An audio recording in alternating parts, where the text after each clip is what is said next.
A sabedoria, ela é mais excelente do que todas as outras coisas. E não é a sabedoria de nos fazer ser pessoas melhores apenas, mas é a sabedoria que nos faz com que a gente se relacione melhor com Deus. A sabedoria que nos faz ter mais temor a Deus. Essa é a sabedoria que Deus espera que nós busquemos, que nós a tenhamos. Isso é descrito em Provérbios, um livro dessa coleção de livros de sabedoria, ou livros poéticos também. E aqui nós estamos percebendo sobre como a sabedoria ela é personificada, ela é demonstrada como uma pessoa que clama. E aquele que der ouvido à sabedoria, esse de fato vai ser sábio, temendo a Deus. Vamos meditar nos dois primeiros versos do capítulo 2 de Provérbios que dizem o seguinte: Filho meu, se aceitares as minhas palavras e esconderes contigo os meus mandamentos, para fazeres atento à sabedoria o teu ouvido e para inclinares o coração ao entendimento. Obviamente que na sequência vai nos dizer o que vai acontecer se nós fizermos isso. Se nós aceitarmos as palavras, escondê-las no coração, guardar os mandamentos. Mas meditemos primeiramente nesses dois versos. Perceba aqui como há um propósito por detrás de nós aceitarmos as palavras da sabedoria. Perceba que parece lógico, muito lógico. Não, nós aceitamos sim as palavras verdadeiras, as palavras de Deus, as pregações, os devocionais, os estudos. Mas na prática, quantos de nós realmente aceitamos para viver? Não apenas para escutar, para em um momento específico ali na programação, enquanto eu escuto, eu me senti desafiado, mas depois esquecer. Não, de aceitar de fato, de praticar. Quantos de nós fazemos de fato isso?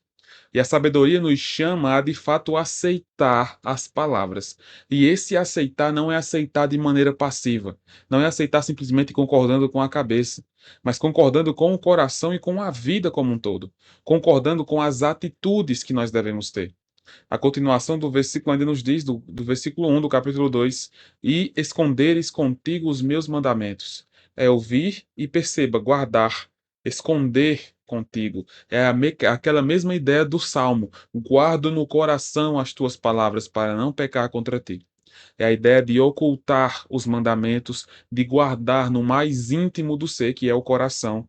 Dele procede as fontes da vida. É dele que fluem as fontes da vida, seja para o bem, seja para o mal, é daí que sai o que de fato nós somos.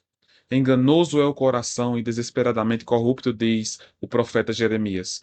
Então nós temos de buscar guardar a palavra em nossos corações. Não apenas ouvir as pregações, devocionais, estudos, conselhos, mas guardar no coração. Entender que aquilo de fato é para mim.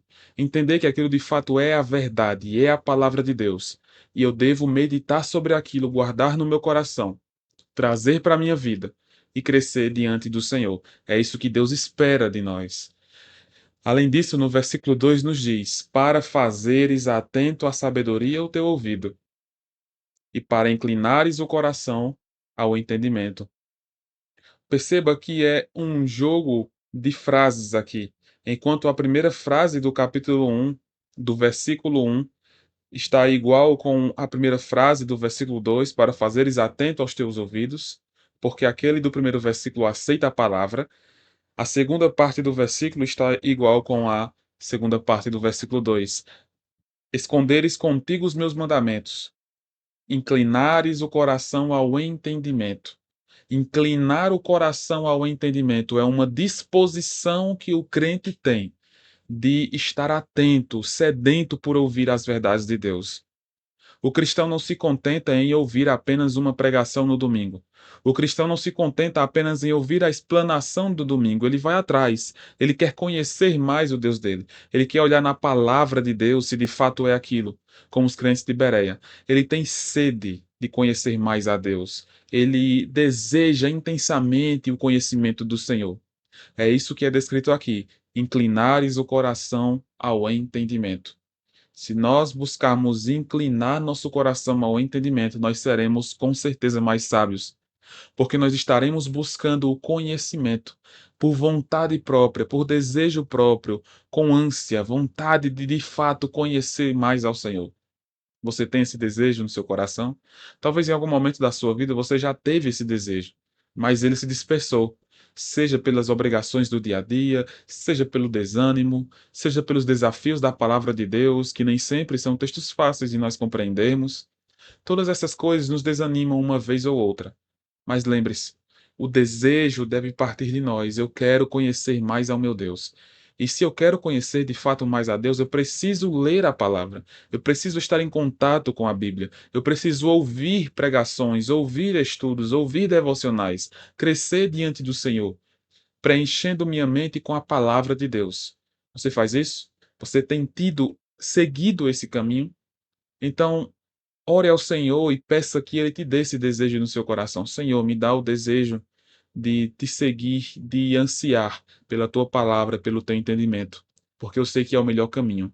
O desejo de querer mais de Deus, de conhecer mais a Deus, e dizer como o salmista, como a corça anseia por águas, assim o meu coração anseia por ti.